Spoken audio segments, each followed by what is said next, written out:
আসসালামু আলাইকুম। শুরু করিতেছি মহান আল্লাহর নামে, যিনি অসীম করুণাময় ও দয়ালু। ফরিদপুর সমাজ কল্যাণ যুব সংঘের সম্মানিত সভাপতি, সহসভাপতি, এমনকি আমাদের উপদেষ্টা সম্মানিত বড় ভাই আবুল কালাম আজাদ ভাইকে আরও শ্রদ্ধার সাথে স্মরণ করি। সম্মানিত সদস্যবিন্দু, ফরিদপুর সমাজ কল্যাণ যুব সংঘ আদনা এলাকায় হবিগঞ্জ স্থাপিত 1 সেপ্টেম্বর 2018 আজ 2024 সালের সংস্কার কমিটি ও নতুন সদস্য তালিকা প্রকাশ্যে আমরা সবাই আনন্দিত ও গর্বিত। সমাজকে নতুন করে সাজাতে, নিঃস্বার্থে গরিব দুঃখী মেহনতি মানুষের পাশে দাঁড়াতে আমরা সবাই অঙ্গীকারবদ্ধ। ফরিদপুর সমাজ কল্যাণ যুব সংঘের সদস্যবিন্দু ফরিদপুর সমাজের কোনো গোষ্ঠীকে প্রাধান্য দেওয়ার জন্য ঐক্যবদ্ধ হয় নাই।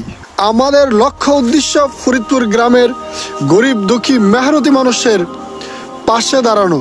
যেরকমভাবে দাঁড়িয়েছেন আমাদের ফরিদপুর গ্রামের কৃতি সন্তান সাবেক মেম্বার শাহাবুদ্দিন সাহেব, ওনার নিঃস্বার্থ ভূমিকা ফরিদপুর গ্রামের মাদ্রাসা, মসজিদ থেকে শুরু করে ঈদগাহ, কবরস্থানে যেই ভূমিকা পালন করছে, ওনার নীতি আদর্শকে আমরা বুকে ধারণ করে ফরিদপুর সমাজের মানুষের পাশে দাঁড়াতে চাই।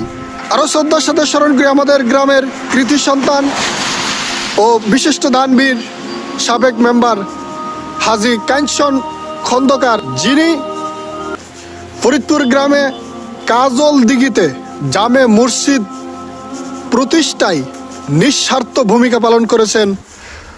ওনাকে জানাই আমাদের ফরিদপুর সমাজ কল্যাণ সংগঠনের পক্ষ থেকে হাজারো লাল গোলাপের শুভেচ্ছা।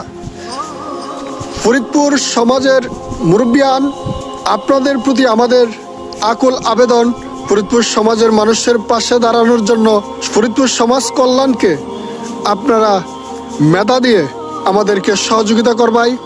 আমরা সর্বদাই নিঃস্বার্থে ফরিদপুরের গরিব দুঃখী মেহনতি মানুষের পাশে দাঁড়ানোর চেষ্টা করিব ইনশাআল্লাহ।